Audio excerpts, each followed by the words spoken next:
हम लोग तीसरे सत्र के 8वें क्लास में हैं और ये क्लास से इस सत्र का अंतिम भाग होगा और इसलिए हम लोग यहाँ पर देखेंगे और परीक्षा लेंगे। आप लोगों का टेस्ट लिया जाएगा थोड़ी ही देर में। खैर ठीक है, आज हम लोग इस क्लास में देखने जा रहे हैं भजन संहिता। ये भोजन नहीं है, भजन। ये एक यूनानी शब्द से आया है जिसका मतलब होता है गीत। अ, और ये इब्रानी स्तुति और प्रार्थना का किताब भी कहलाता है। इसके अलग अलग नाम हैं। भजन संहिता जो है अलग अलग किताबों का संकलन है। आप इसे कह सकते हैं इब्रानियों कविताओं का, जो आराधना के लिए है और आगे चल कर के यहूदियों के आत्मिक अनुभवों के विषय में है, यहूदी लोगों का। अ, ये पुराने नियम की किताबों में सबसे अधिक व्यक्तिगत किताब है और हमें प्रकाशन देता है और यहूदी कहावतों का हृदय को स्पष्ट करता है। परमेश्वर और मनुष्य के बीच के सारी बातों का वह अनुभव बयां करता है। और जब हम पीछे देखेंगे और उन सारे ऐतिहासिक किताबों को जिसमें हमने देखा परमेश्वर बातें करता है लोगों के बारे में, इस बात को बताते हुए कि सफलता और असफलता के बारे में बताता है। और हम भविष्यवाणी की किताब को देखते हैं जहाँ परमेश्वर लोगों से बातें करता है, भविष्य की बातों को बताता है और चेतावनी देता है, समझाता है। इस भजन की किताब में हम देखते हैं मनुष्य परमेश्वर से बातें कर रहा है, अपने हृदय को उंडेल रहा है। प्रार्थना और स्तुति है, परमेश्वर के बारे कह रहे हैं, उसको महिमा दे रहे हैं, उसे ऊंचा उठा रहे हैं, उसके परमेश्वर होने के लिए अ, अनुभव से हटकर एक बात जिस पर ज्यादा अधिकार दिखाता है वो है परमेश्वर की स्तुति। भजन संहिता एक स्तुति की किताब है और ये अच्छा है, लेकिन इसके साथ ही और जैसा मैंने बताया इसमें बहुत सारे अलग अलग भाग हैं। मूल रूप से भजन मनुष्य परमेश्वर से बातें कर रहा है, परमेश्वर से बातें कर रहा है, परमेश्वर के बारे बात कर रहा है, ना कि परमेश्वर मनुष्य से। और इसके बहुत से लेखक हैं। अ, ये मत सोचिए कि ये आपके टेस्ट में आएगा, लेकिन आप इसकी सूची बना लें और जानकारी रख सकते हैं। लेकिन दाऊद, उसने अधिकायत से भजन लिखे और उसकी हैं आसाफ, सुलेमान, मूसा, ईथन, हेमान, एजरा, हिजकिया, कोरह के पुत्र और जदतन।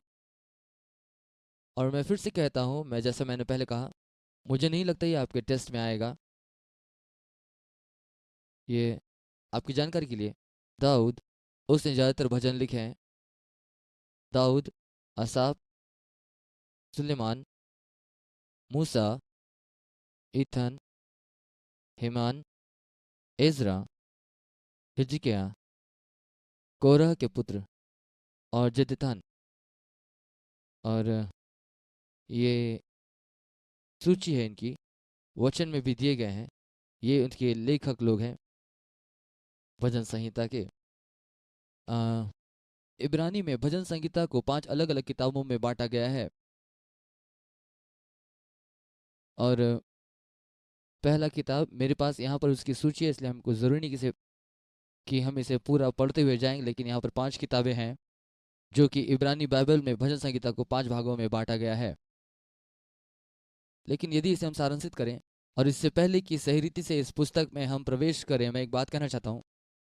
हमारे जीवन के हर एक परिस्थिति में ज़रूरी कि परमेश्वर को महिमा मिले, और मैं विश्वास करता हूँ यही भजन में किया गया है।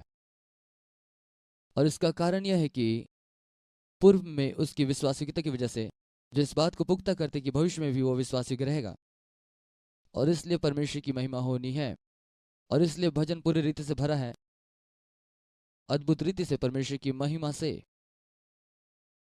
और इस रीति से हम इस पुस्तक में सही रीति से प्रवेश करेंगे और इस रीति से मैं आप तक इसे पहुंचाना चाहता हूँ। और यहाँ पर पूरे 150 अध्याय हैं, सभी से होकर के हम लोग नहीं जा सकते हैं। एक एक अध्याय कर 150 अध्याय को पूरा करना संभव नहीं, इसलिए प्रयास करूंगा कि मैं उन सारी बातों को प्रकट करूं जो इसके वर्गीकरण को दिखाता है। भजन संहिता में कुल 6 वर्गीकरण हैं और मैंने उसे यहाँ सूचीबद्ध किया है और हम लोग एक एक करके उसे देखेंगे यहाँ पर कि किस रीति से ये सारी बातें हैं। और सबसे पहला वर्गीकरण जो है वो भजन जो निर्देश देता है, और भजन संगीता एक इसका एक सिद्ध उदाहरण है, क्योंकि भजन एक भले व्यक्ति या बुरे व्यक्ति के चरित्र के ऊपर निर्देश है, उनकी खुशी या उनके दुख के कारण का। अन्य शब्दों में ये कहते हुए ये आरंभ करता है कि क्या ही धन्य है वो पुरुष जो दुष्टों की युक्तियों पर नहीं चलता है और न पापियों के मार्ग में खड़ा होता और न ठट्ठा करने वाले की मंडली में बैठता है। इसलिए वो एक निर्देश दे रहा है कि किस रीति से हम आशीषित हो सकते हैं। लेकिन वो तो यहोवा की व्यवस्था से प्रसन्न रहता है और दिन और रात उस पर मनन करता है। और वो तो उस वृक्ष के समान होगा जो बहती नाली के किनारे लगाया गया, जो अपनी ऋतु में फलता है, जिसके पत्ते कभी मुरझाते नहीं, और जो कुछ वो पुरुष करे वो सफल होगा। और यहाँ पर एक निर्देश है कि आशीषित होगा। तब वो पलट करके कहता है अधर्मी लोग ऐसे नहीं होंगे, ऐसे नहीं होंगे, ऐसे नहीं होंगे। क्या ऊपर जितनी बातें कही गई है उनके समान वे नहीं होंगे, परंतु वे तो उस भूसी के समान होंगे जिस पवन अपने साथ उड़ा ले जाती है। दुष्ट लोग अदालत में स्थिर ना रह सकेंगे और न पापी धर्मियों की मंडली में ठहरेंगे, क्योंकि यहोवा धर्मियों का मार्ग जानता है परंतु दुष्टों का मार्ग नष्ट हो जाएगा। इसलिए मूल रूप से मैं आपको क्या दिखाना चाहता हूं कि यहाँ जो भजनों की सूची है वो एक प्रकार से निर्देश है। ये सारे ये सारे भजन अलग अलग निर्देश है जो जीवन के अलग अलग पहलुओं के लिए हैं। और ये पहला निर्देश भले और बुरे व्यक्ति के चरित्र के बारे है और उनके खुशी और दुख के बारे में। और इसके अंतर्गत जो दूसरा भजन है वह है भजन 19 और भजन 119। और इन भजनों में जो निर्देश दिए गए हैं वह व्यवस्था की उत्तमता के विषय में है, अलौकिक व्यवस्था के। अब इस बात का जिक्र हम पहले भी कई बार कर चुके हैं। ये शर्म की बात है कि पुराने नियम के कुछ लोगों को व्यवस्था की समझ हमें जैसी है वैसे उन्हें नहीं थी। परंतु भजन 19 में आप सुने पुराने नियम के संत क्या सिखाते परमेश्वर की व्यवस्था के बारे में। और यह है यहोवा की व्यवस्था तो खरी है। यह भजन संहिता 19:7 में दिया गया है। यह परमेश्वर की व्यवस्था के संदर्भ में निर्देश है। यहोवा की व्यवस्था तो खरी है जो प्राणों को बहाल कर देती है। यहोवा के नियम विश्वास योग्य है जो साधारण को बुद्धिमान बना देती है। यहोवा के उपदेश तो सिद्ध हैं, हृदय को आनंदित कर देते हैं। यहोवा की आज्ञा निर्मल है, वो आंखों में ज्योति ले आती है। यहोवा का भय पवित्र है, वो अनंत काल तक स्थिर है। यहोवा के नियम सत्य और पूरी रीति से धर्म में है। वे तो सोने से और बहुत से कुंदन से बढ़कर मनोहर है। वे तो मधु से और टपकने वाले छत्ते से भी बढ़कर मधुर है, मीठा है। अब संसार की किस बात के लिए बातें कर रहा है? वो पुराने नियम के बारे कह रहा है। वही एकमात्र वचन है, वही एकमात्र व्यवस्था है, वही एकमात्र आज्ञा जो वो जानता है। और इसे बाहर लाने का कारण यह है कि जिस समय और जिस काल में हम जी रहे हैं वहां पर सिर्फ निश्चित तौर से नया नियम ही इस बात को प्रमाणित करता है कि यदि जो कुछ परमेश्वर को पूरा करना था वो पुराने नियम में हो जाता तो किसी भी रीति से नया नियम की आवश्यकता नहीं होती। इसलिए मैं ऐसा कहने नहीं जा रहा कि हम वापस पुराने नियम में जा रहे हैं या व्यवस्था के अधीन हो रहे हैं। मैं ये कहने का प्रयास कर रहा हूँ कि आपको किसी बात को नीचे करने की आवश्यकता नहीं ताकि किसी अन्य बात को आप ऊंचा कर सकें। ये बातें मुझे तकलीफ देती जब लोग कहते हैं कि ये कितना बुरा था परमेश्वर पूरा नियम में, व्यवस्था कितनी बुरी थी उस समय, लोग कितने बुरे थे, सब कुछ बुरा था पुराने नियम में। और इसके बाद मैं सोचता था एक मिनट, मैं इस बात से आश्वस्त हूँ परमेश्वर ने व्यवस्था बनाया, उसने व्यवस्था कायम की, और मैं इसमें आश्वस्त नहीं कि परमेश्वर कोई भी बुरी बातों को बनाता है। आप में से कितने लोग जानते हैं कि जैसे अन्य बातें हैं वैसे ही व्यवस्था को बिगाड़ा जा सकता है? परंतु आरंभिक समय में ये अच्छा था और लोगों के लिए अच्छी बातों को उत्पन्न करता था और वे इस बात को समझ गए थे। इसलिए कहा गया है वे तो सोने से और बहुत से कुंदन से भी बढ़ कर के मनोहर है। वे तो मधु से और टपकने वाले छत्ते से भी बढ़कर मधुर है। भजन संगीता 19 जो वो एक निर्देश है परमेश्वर के वचन के ऊपर में। भजन 119 जो कि सबसे बड़ा भजन है और ये भी परमेश्वर के वचन के लिए एक निर्देश है और ये आगे बढ़ता है और बार बार बार बार बार बार ये मुख्य रूप से क्या ही धन्य है वे जो चाल के खरे हैं। और यहोवा की व्यवस्था पर चलते हैं, अर्थात जो उसको ढूंढते हैं।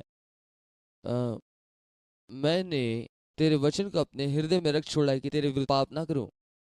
हे यहोवा, तू धन्य है, मुझे अपनी विधियां सिखा। मैं तेरी विधियों से सुख पाऊंगा और तेरे वचन को ना भूलूंगा। अपने अपने दास का उपकार कर कि मैं जीविता रहूं और तेरे वचन पे चलता रहूं। और लगातार लगातार लगातार इसी प्रकार से भजन 119 में वो बस, हे यहोवा, तेरा वचन आकाश में सदा तक स्थिर रहता है। तेरे वचन मुझको कैसे मीठे लगते हैं, वे मेरे मुंह में मधु से भी मीठे हैं। तेरा वचन मेरे पाँव के लिए दीपक और मेरे मार्ग के लिए उजियाला है। मेरे पैरों को अपने वचन के मार्ग में स्थिर कर और किसी अनर्थ बात को मुझ पर प्रभुता करने ना दे। तेरी बातों के खुलने से प्रकाश होता है, उससे भोले लोग समझ प्राप्त करते हैं। और लगातार और लगातार और लगातार भजन 119 में ये लगातार बड़ाई कर रहा है और इस बात के निर्देश दे रहे हैं कि परमेश्वर का वचन कितना महत्वपूर्ण है। और ये निश्चित तौर से उन पुराने नियम के संतों के लिए ये कोई बुरी बात या कोई गलत बात नहीं थी या भयावह बात नहीं थी। उन्होंने इसे अद्भुत बात जान करके ग्रहण किया और हमेशा इसकी चाहत की। और इसलिए भजन 119 और भजन 19 ये वचन के लिए निर्देश थे, कि परमेश्वर का वचन कितना उत्तम और महत्वपूर्ण है।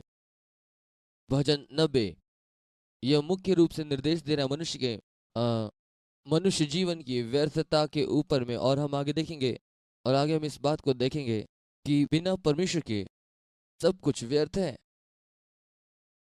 और इसी बात को भजनकार यहाँ पर निर्देश देता है।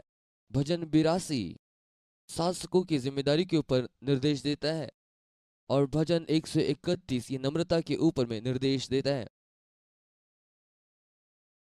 और इसका दूसरा वर्गीकरण है, पहला वर्गीकरण निर्देश है और दूसरा वर्गीकरण है स्तुति और आराधना। और निश्चित तौर पर ये वो जगह है जहाँ अपना समय व्यतीत करना चाहिए, क्योंकि ये जो है हमें आगे लेकर चलेगा। भजन 23 और भजन 103 ये परमेश्वर की भलाई और उसकी स्तुति लेने के चरित्र का अंगीकार है। और अब जानते हैं पूरे संसार में ये अद्भुत है कि बहुत से लोग भजन 23 को जानते हैं, हो सकता है उसके अर्थ को ना जाने, और यहाँ तक कि बहुत से प्रचारक भी उसको नहीं देख पाए। और सबसे सबसे पहला वचन इस प्रकार से कहता है, यहोवा मेरा चरवाहा है, मुझे किसी बात की घटी नहीं। और एक अन्य अनुवाद में इस प्रकार से लिखा है कि मुझे किसी भली वस्तु की घटी नहीं होगी। और इसी प्रकार लगातार आगे बढ़ते हुए भजन संगीता 23 ये कुछ ऐसा है जिसको हम अपने जीवन में थाम करके परमेश्वर को महिमा दे सकते हैं कि यहोवा मेरा चरवाहा है, हालेलुया, मुझे कोई घटी ना होगी।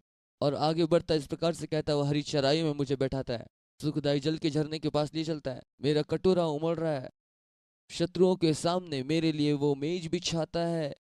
गोश्त का एक बेहतर टुकड़ा आधे इंच का, अच्छे से पका हुआ और बेहतरीन स्वाद के साथ, अच्छे से पके हुए आलू के साथ, खट्टी चटनी के साथ, चीज और मक्खन डाले हुए, बेकन विथ और क्रीम और चीज के साथ सुंदरता से सजी हुई सलाद। और इन सब चीज़ों को आरंभ करने से पहले फ्रेंच ऑनियन सूप जो चीज़ के साथ परोसा गया, और इन सारी चीज़ों का बहुत चाव के साथ खाना, उसका लुत्फ उठाना और अंत में मिठाइयाँ लेना। यदि इनसे भी जी ना भरे तो ब्रेड पुडिंग और उसके ऊपर रम सॉस के विषय में क्या कहते हैं। मेरा इससे हो जाएगा, उससे ज़्यादा मुझे नहीं चाहिए। ये तो मैं अपनी मेज पर देखना चाहता हूँ, आप में क्या होगा मुझे नहीं पता।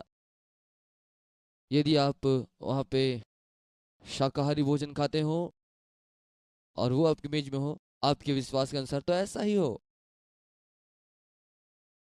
लेकिन यदि मेरी मेज आपको तैयार करनी हो तो एक बछड़ा मारना होगा आपको, कोई दुबला पतला खस्सी से काम नहीं चलेगा।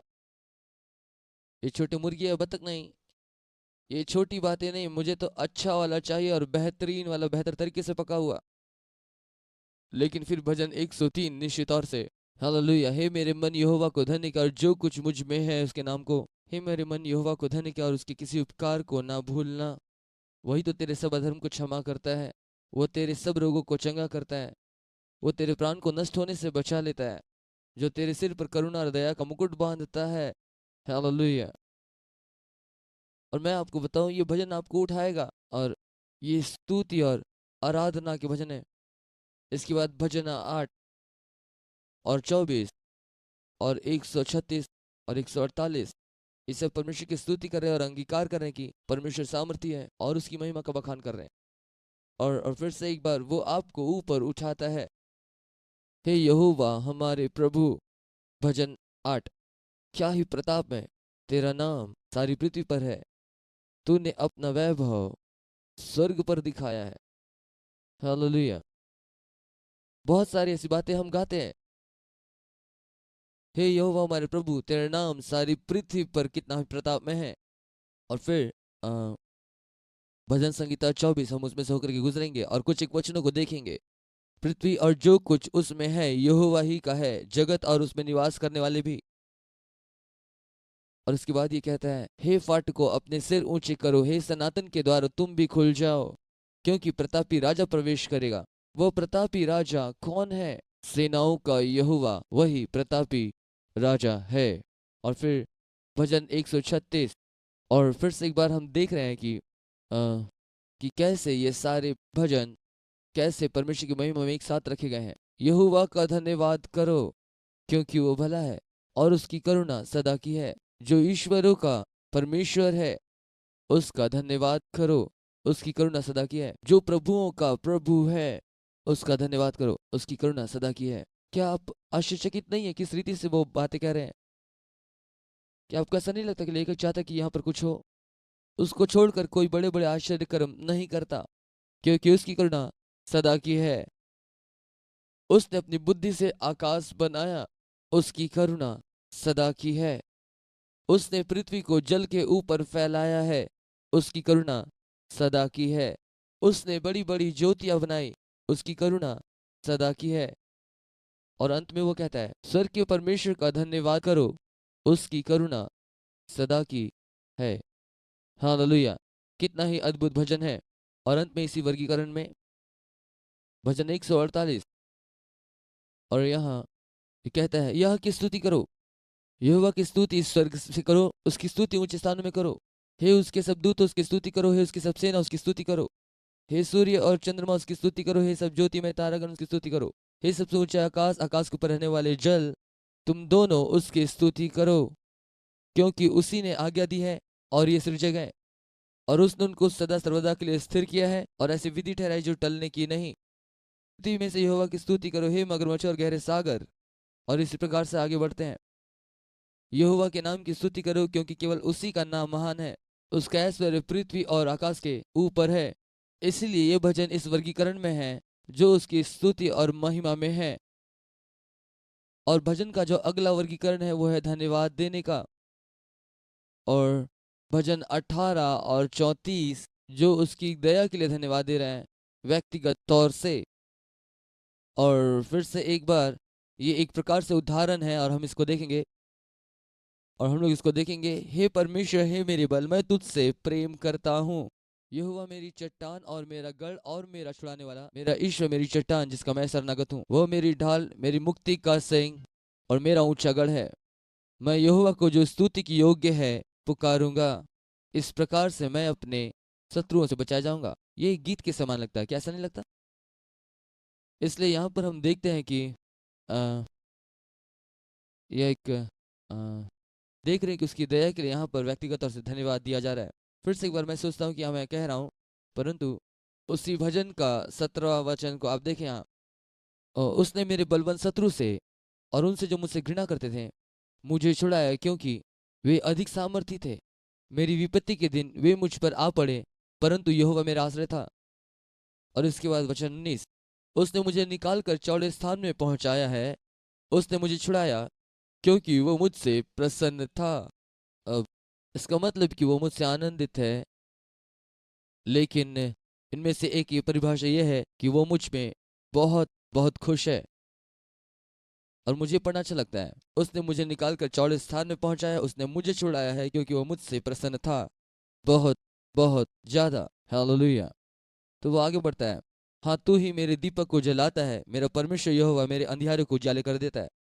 क्योंकि परमेश्वर का मार्ग सिद्ध है, कि तेरी सहायता से मैं सेना पर धावा करता हूँ और परमेश्वर की सहायता से शहरपनाह को लांघता हूँ।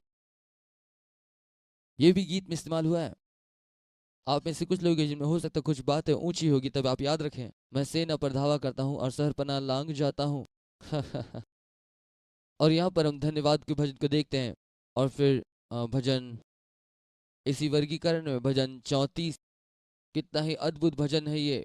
मैं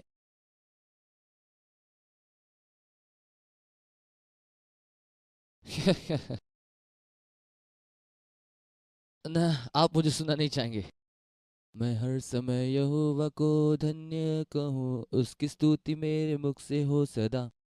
मैं यहोवा पर ही घमंड करूं, नम्र लोग सुन के आनंदित होंगे। मेरे साथ मिलके उसकी तारीफ करो, और आओ मिलकर उसके नाम की स्तुति गाएं। मैं पुकारा उसको, उसने मेरी सुन ली, और सारे भय से मुझको निर्भय किया। हालेलुया। ये मेरा मजबूत पक्ष नहीं है, लेकिन मुझे ऐसा करना अच्छा लगता है। ये अच्छा लगता है जब मैं हो जाता हूँ। वास्तविकता है, जब मैं कार में होता हूँ और गीत गाता हूँ, ये बेहतरीन होता है, और उससे मुझे रिकॉर्डिंग करना चाहिए। और भजन 34 ये बेहद ही अच्छा परमेश्वर की स्तुति का भजन है, और हमको इसको गाना भी चाहिए। ये धन्यवाद का भजन है उन बातों के लिए जो उसने हमारे जीवन में किया। इस भजन के 10वें आयत को देखें। जवान सिंहों को तो घटी होती है, और वे भूखे भी रह जाते हैं, पर यहोवा के खोजे को, सभी लोग जोर से इसे कहेंगे, परंतु यहोवा की खोजे को किसी भली वस्तु की घटी ना होगी। 15वां वचन, यहोवा की आंखें धर्मियों पर लगी रहती है, और उसके कान की दुहाई की ओर लगे रहते हैं। 17वां वचन, धर्मी दुहाई देते हैं और यहोवा सुनता है, और उनको सब विपत्तियों से छुड़ाता है। 19वां आयत, धर्मी पर बहुत सी विपत्तियां तो पड़ती है, परंतु यहोवा उसको उन सब से मुक्त करता है। हालेलुया। और ये सारे धन्यवाद के भजन हैं, भजन 81 और 85। और ये वही भजन है जो परमेश्वर की दया के लिए धन्यवाद दिया जा रहा है। मूल रूप से ये सारे इजरायली, साधारण रूप से हम सभी लोग इसमें सम्मिलित हो सकते हैं, लेकिन विशिष्ट रूप से इजरायलियों के लिए है, जब वे परमेश्वर को धन्यवाद दे रहे हैं। भजन 81, परमेश्वर जो हमारा बल है, उसका गीत आनंद से गाओ, याकूब के परमेश्वर का जय जयकार करो। भजन उठाओ, डफ और मधुर बजने वाली वीणा और सारंगी को ले आओ। नए चांद के दिन, हमारे पर्व के दिन नरसिंगा फूको, और पूर्णमासी के दिन, क्योंकि यह इज़राइल के लिए विधि ठहरी है और याकूब के परमेश्वर का ठहराया हुआ नियम है। अधिकांश रूप से यह इज़राइल के बारे में बातें कर रहा है, परंतु क्या आप जानते हैं, यह हमारे लिए अच्छी बात है कि हम उसका धन्यवाद दें और उसकी महिमा करें, उसकी दया के लिए। और फिर से एक बार भजन 85, हे यहोवा, तू अपने देश पर प्रसन्न हुआ, याकूब को बंधुआई से लौटा ले आया है। तूने अपने प्रजा के अधर्म को क्षमा किया है, और उसके सब पापों को ढांप दिया है। तूने अपने रोष को शांत किया है, और अपने भड़के हुए कोप को दूर कर दिया है। हे हमारे उद्धारकर्ता परमेश्वर, हमको पुनः स्थापित कर।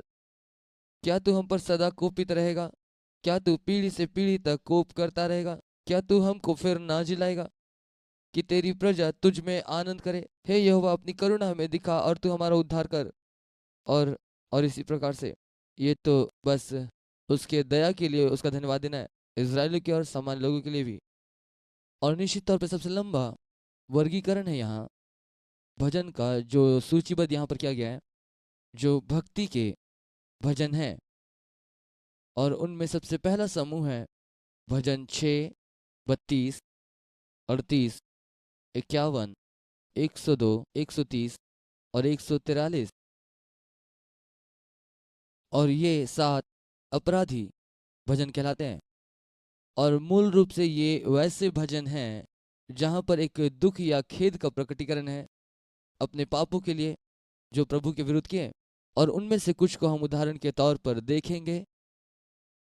भजन 6, हे यहोवा, तू मुझे क्रोध में ना डांट और ना झुंझलाहट में मुझे ताड़ना दे। हे यहोवा, मुझ पर अनुग्रह कर, क्योंकि मैं तो कुमला गया हूँ। हे यहोवा, मुझे चंगा कर, क्योंकि मेरी हड्डियां में बेचैनी है। मेरा प्राण भी बहुत खेदित है, पर तू हे यहोवा कब तक? लौट आ हे यहोवा, मेरा प्राण बचा, और अपने करुणा के निमित्त मेरा उद्धार कर। और और अंत में इस प्रकार से वो कहता है, मेरे सब शत्रु लज्जित होंगे और वो बहुत घबराएंगे, वे लौट जाएंगे और एकाएक लज्जित होंगे। और इसलिए ये दाऊद का भजन है और ये दया के लिए प्रार्थना कर रहा है अपने समस्या के समय में। और इसलिए उन भजनों का ये आरंभ है जिसे अपराधी का भजन कहा जाता है, जिस बात को दिखाता है एक दुख व्यक्ति या शोक है इस बात का कि उसने पाप किया है। और अगला है 32वां भजन। हम इसमें बहुत ज़्यादा समय नहीं बिताएंगे लेकिन कुछ बातों को बताऊंगा। वो है और इसमें हम देखेंगे, क्या ही धन्य वो जिसका अपराध क्षमा किया गया है और जिसके पाप ढांपे गए हैं। क्या ही धन्य है वह मनुष्य जिसके अधर्म का यहोवा लेखा ना ले और जिसकी आत्मा में कपट ना हो। और मूल रूप से ये आगे जाता और कहता है, तू मेरे छिपने का स्थान है, तू संकट में मेरी रक्षा करेगा और तू मेरे चारों ओर छुटकारे के गीतों से घेर लेगा। मैं तुझे बुद्धि दूंगा और जिस मार्ग में तुझे चलना होगा उसमें तेरी अगुवाई करूंगा। हे धर्मियों, यहोवा के कारण आनंदित और अति मगन हो, और हे सब सीधे मन वालों आनंद से जय जयकार करो। खैर, ये 7 भजन भक्ति के भजन है, लेकिन इसके साथ ही साथ ये सूचीबद्ध किया गया है 7 दुख भाव प्रकट करने वाला भजन है अपने पापों के प्रति। भजन 3 और 27 ये वे भजन है जो हमें भरोसे के विषय दिखाता है उस समय में जब समस्या हो। यहाँ भजन 3 में, हे यहोवा मेरे सताने वाले कितने बढ़ गए हैं, वे जो मेरे विरुद्ध उठते हैं बहुत हैं। बहुत से मेरे प्राण के विषय कहते हैं कि उसका बचाव परमेश्वर की ओर से नहीं हो सकता। परंतु हे यहोवा, तू तो मेरे चारों ओर मेरी ढाल है और मेरे मस्तक को ऊंचा करता है। मैं ऊंचे शब्दों से यहोवा को पुकारता हूँ और वो अपने पवित्र पर्वत पर मुझे उत्तर देता है। मैं लेट कर सो गया, फिर जाग उठा, क्योंकि यहोवा मुझे संभालता है। मैं उन 10,000 मनुष्यों से नहीं डरता हूँ जो मेरे विरुद्ध चारों ओर पांति बांधे खड़े हैं। हे यहोवा, हे मेरे परमेश्वर, मुझे बचा ले, क्योंकि तूने मेरे सब शत्रुओं के जबड़ों पर मारा है और तूने दुष्टों के दांत को तोड़ डाले हैं। उद्धार यहोवा ही से होता है। हे यहोवा, तेरी आशीष तेरी प्रजा पर हो। ये उस समय का भजन है जब उस पर आक्रमण हो रहे थे। वो जानता था कि परमेश्वर उसकी रक्षा करेगा। यह तो वो भजन है जब जिसे दाऊद ने तब लिखा जब वो अब्सलोम से भाग रहा था, जो उसके राज्य को ले लेना चाहता था। लेकिन यह परिस्थिति उसके भरोसे के भाव को दिखाता है। भजन संहिता एक सामर्थ्य भजन है, उससे बिना देखे आगे नहीं बढ़ सकते हैं। यहोवा परमेश्वर मेरी ज्योति और मेरा उद्धार है, मैं किससे डरूं। यहोवा मेरे जीवन का दृढ़ गढ़ ठहरा है, मैं किसका भय खाऊं। जब कुकर्मियों ने जो मुझे सताते हैं मुझी से बैर रखते थे, मुझे खा डालने के लिए मुझ पर चढ़ाई कर देते, वे ठोकर खा करके गिर पड़े। चाहे सेना भी मेरे विरुद्ध छावनी डाले तो भी मैं ना डरूंगा। चाहे मेरे विरुद्ध लड़ाई ठन जाए, उस दशा में मैं हियाव बांधे रहूंगा। ये क्या है, मैं निश्चिंत और हियाव बांधे रहूंगा। यहोवा मेरी ज्योति है और मेरा उद्धार है, मैं किसका भय खाऊं। यहोवा मेरे जीवन का सामर्थ है, मैं किसका भय खाऊं।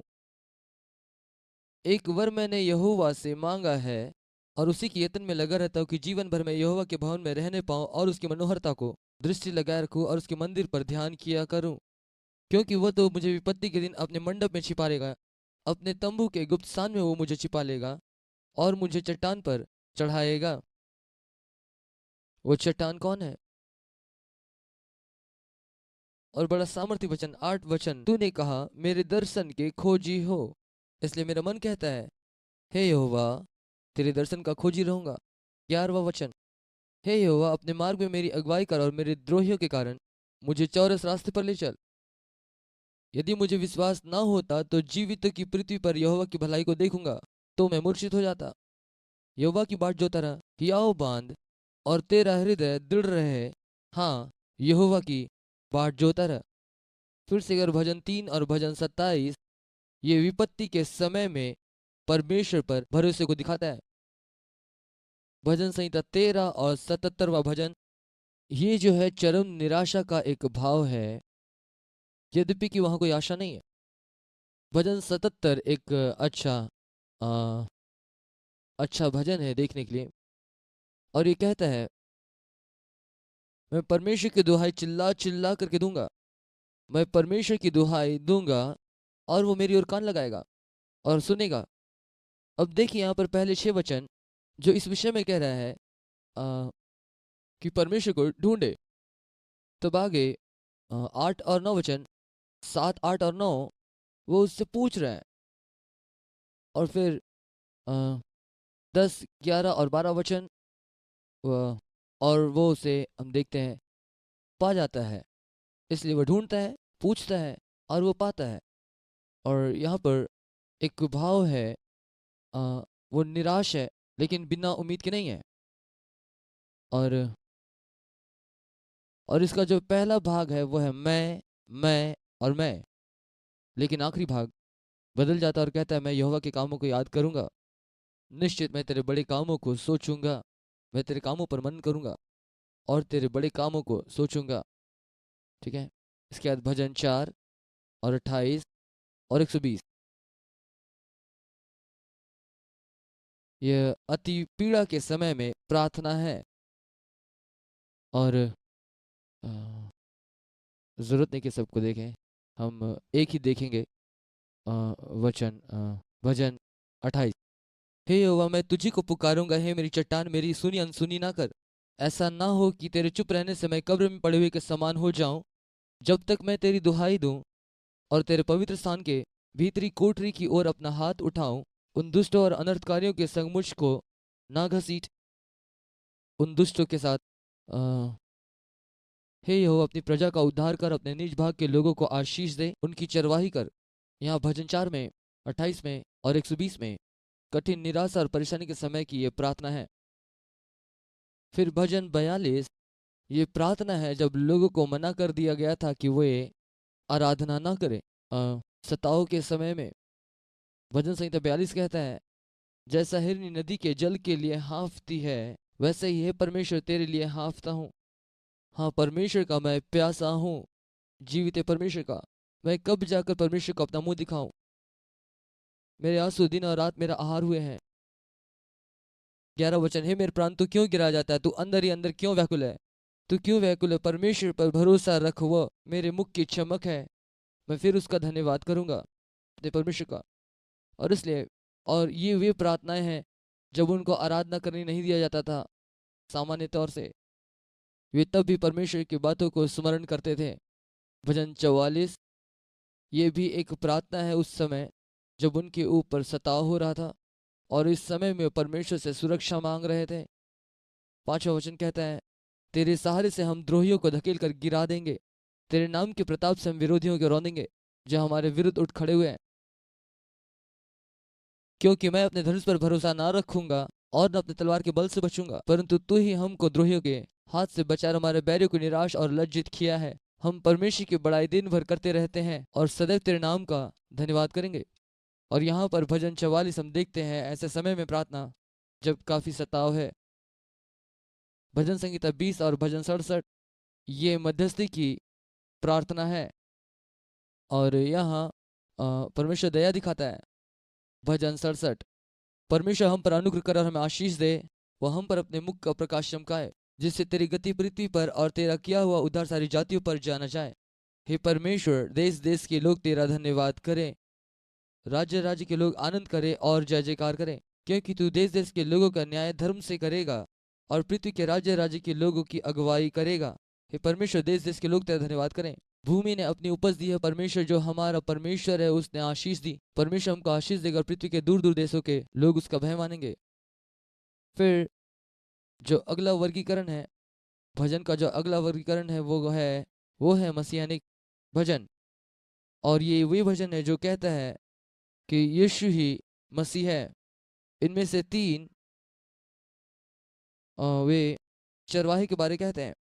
और हम देखते हैं भजन 22 में अच्छे चरवाहे के बारे देखते हैं जो अपनी भेड़ के लिए अपना प्राण देता है। भजन 23, महान चरवाहा जो उपाय करता है और मुख्य चरवाहा जो फिर से आएगा।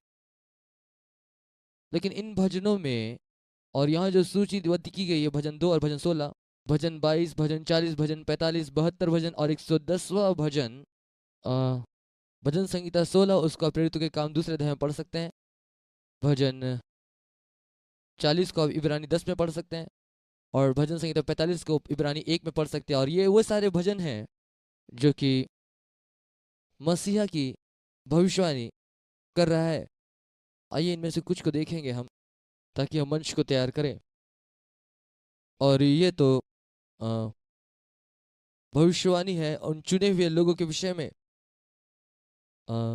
जाति जाति के लोग क्यों हुल्लड़ मचाते हैं और देश देश के लोग व्यर्थ बातें क्यों सोच रहे हैं। यहोवा और उसके अभिषिक्त के विरुद्ध राजा मिलकर और हाकिम आपस में सम्मति कर करके कहते हैं, आओ हम उनके बंधन तोड़ डालें और उनकी रस्सियों को अपने ऊपर से उतार फेंकें। जो स्वर्ग में विराजमान है हंसेगा, प्रभु उनको ठट्टों में उड़ाएगा। तब वो उनसे क्रोध से बातें करेगा और क्रोध में कह करके उनको घबरा देगा। मैं तो अपने ठहराए हुए राजा को अपने पवित्र सिय्योन की गद्दी पर बैठा चुका। मैं उसके वचन का प्रचार करूंगा जो यहोवा ने मुझसे कहा, तू मेरा पुत्र है, आज तू मुझसे उत्पन्न हुआ है। और फिर से एक बार हम देखते हैं ये जो भजन है मसीहा के बारे बातें कर रहा है। और इसके बाद भजन 16 फिर से एक बार यदि आप इसको आराम से पढ़ेंगे तो इसको यदि पढ़ें और इसको पढ़ने के बाद प्रेरित 2 से आप यदि तुलना करेंगे तो आप देखेंगे ये क्या कह रहा है। वो मसीहा जो आने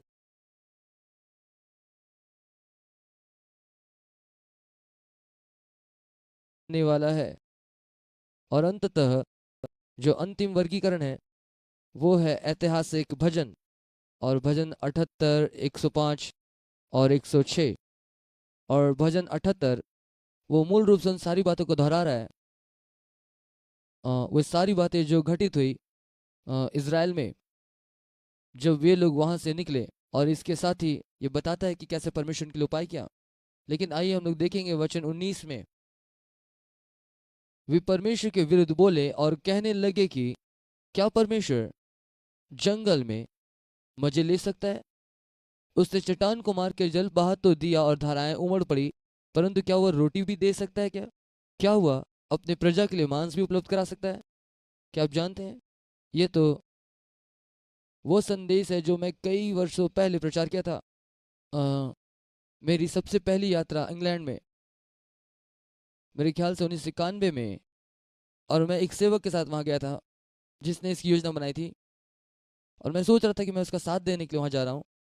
और हम लोग अपने पहली मीटिंग में गया और उसने कहा कि आप पहले कहें। और परमेश्वर ने मुझे एक संदेश दिया है इसी वचन के भाग से। और फिर मैं बस, और ये एक सामर्थ्यशाली वचन था। आप अभी भी उन लोगों से बातें कर सकते हैं जो वहाँ पर उपस्थित है। मैं सारा श्रेय परमेश्वर को देता हूँ, उसने बड़े काम किए। और मैंने बस एक छोटा सा संदेश प्रचार किया, क्या परमेश्वर कर सकता है। और मैंने कहा इसे पलट करके हम ऐसे कह दें, परमेश्वर कर सकता है।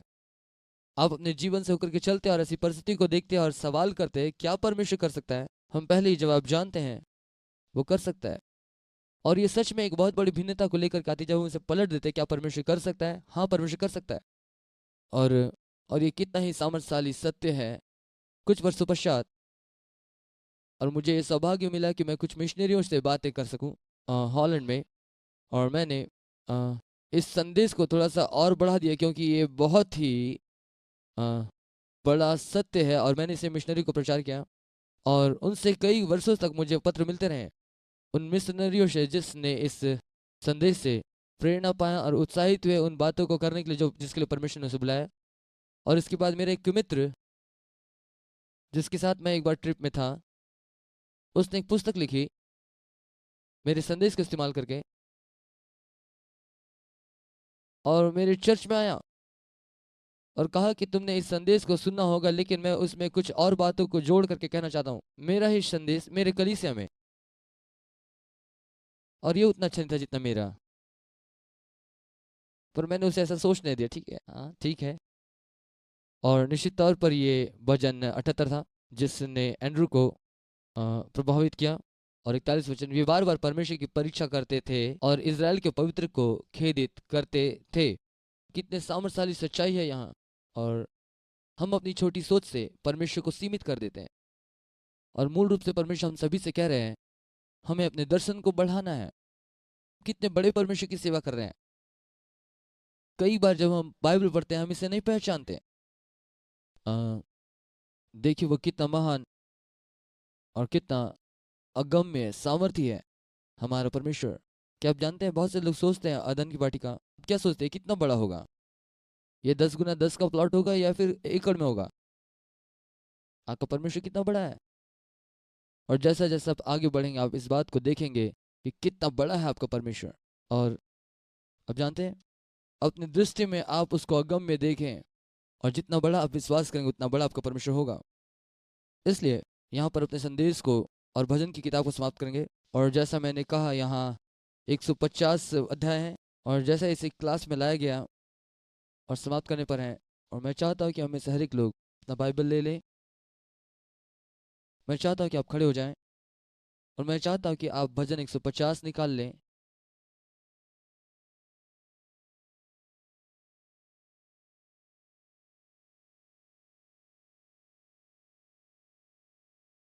और मैं जानता हूँ यहाँ पर बहुत अलग अलग अनुवाद हो सकते हैं, लेकिन मैं चाहता हूँ कि हम सब लोग मिलकर के 150 भजन पढ़ेंगे ऊंचे आवाज से। सभी लोग हैं यहाँ? आइए हम लोग आरंभ करें। सभी लोग ऊंचे आवाज में पढ़ेंगे। यह की स्तुति करो।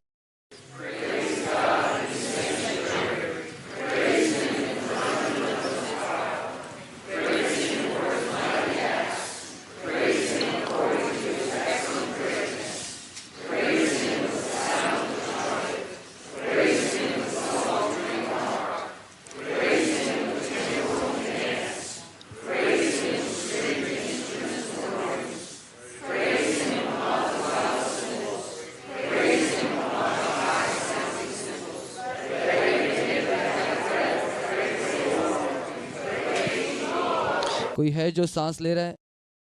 मैं सोचता हूँ आइए हम उसकी स्तुति करना आरंभ करें। Hallelujah, hallelujah, hallelujah, hallelujah. आदर और महिमा सिर्फ और सिर्फ परमेश्वर को हो। परमेश्वर के नाम की स्तुति हो। Hallelujah, hallelujah, hallelujah, hallelujah, hallelujah, hallelujah. परमेश्वर के नाम की स्तुति हो। हे मेरे मन यहोवा को धन्य कहे, और जो कुछ मुझ में उसके पवित्र नाम को धन्य कहे। परमेश्वर के मेमने के लिए हालेलुया, हालेलुया। आदर, महिमा और जलाल। हालेलुया। राजाओं के राजा की, प्रभुओं का प्रभु, सामर्थी परमेश्वर, युगानु युग का पिता। Hallelujah, hallelujah, hallelujah, hallelujah. परमेश्वर के मेमने के लिए यीशु का नाम महान हो, उसकी जय जयकार हो, उसकी स्तुति हो। परमेश्वर के मेमने की महिमा हो। ओ रिखा था रबा खदा रबंदो रोशे खेले रिबा रबोंद रशे खेतरिया। Hallelujah, hallelujah, hallelujah.